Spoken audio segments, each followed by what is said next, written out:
Hello guys, কি অবস্থা সবার? আশা করি সবাই ভালো আছেন। আর একটা নতুন ভিডিওতে সবাইকে স্বাগতম। সো আজকে আপনাদের দেখাবো আপনারা কিভাবে স্কোয়াডে যে প্লেয়ারগুলো আছে ওগুলার জার্সি নাম্বার চেঞ্জ করতে পারেন। সো সেটা করার জন্য এখানে ক্লাব অপশনে ক্লিক করার পর দেখতে পাচ্ছেন সবার নিচে যে লকার রুম, এইখানে চলে যাবেন। এইখানে আসার পর হচ্ছে দেখতেই পাচ্ছেন এই ইন্টারফেস আইসা পড়ছে। সো এইখানে আসার পর হচ্ছে যে নাম্বার লেখাটা আছে এইখানে ক্লিক করবেন। অ্যান্ড এইটাই ক্লিক করলেই দেখতে পাচ্ছেন পুরো স্কোয়াড এখানে শো করছে। সো আমি নেইমারের জার্সি নাম্বারটা চেঞ্জ করব। সো এখানে প্রথমে নেইমারের উপর ক্লিক করতে হবে।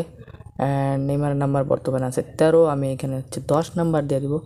আপনারা চাইলে আপনারা যে কোনো প্লেয়ারের যে কোনো নাম্বার দিতে পারেন, কোনো অসুবিধা নেই। সো এটা দেওয়ার পর এখানে চেঞ্জ নেম এইখানে ক্লিক করব। এরপরেই হচ্ছে দেখতেই পাচ্ছেন চেঞ্জ সেভড হয়ে গেছে।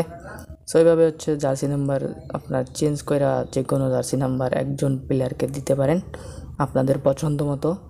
বাকি আমার স্কোয়াডের পুরাই হচ্ছে এলোমেলো জার্সি নাম্বার। সো আমি সবগুলা প্লেয়ারের জার্সি নাম্বার এখানে ঠিক করে দেব। সো ভিনিসিয়াসকে এখানে দিলাম 7 নাম্বার। অ্যান্ড এখন হচ্ছে মোহাম্মদ সালাহ। সো মোহাম্মদ সালাহর এখানে 8 নাম্বার দেওয়া আছে। সো এখানে আমি 11 নাম্বার দিয়ে দিতেছি। সো এইভাবে হচ্ছে আপনারা চেঞ্জ করতে পারবেন। সো এই ভিডিওতে এইটুকুই। আর চ্যানেলে নতুন হয়ে থাকলে অবশ্যই সাবস্ক্রাইব করবেন। আর অন্য কোনো টপিক নিয়ে ভিডিও চাইলে অবশ্যই কমেন্টে জানাইতে পারেন। বাকি আমি জার্সি নাম্বার চেঞ্জ করতে করতে এই ভিডিওটা এখানেই শেষ করে দেব। সো দেখাবো অন্য কোনো ভিডিওতে, ততক্ষণের জন্য বাই বাই। চ্যানেলে অবশ্যই নতুন হয়ে থাকলে সাবস্ক্রাইব করে দিবেন, অবশ্যই নতুনই, কারণ চ্যানেলটা কয়দিন আগেই খোলা হয়েছে।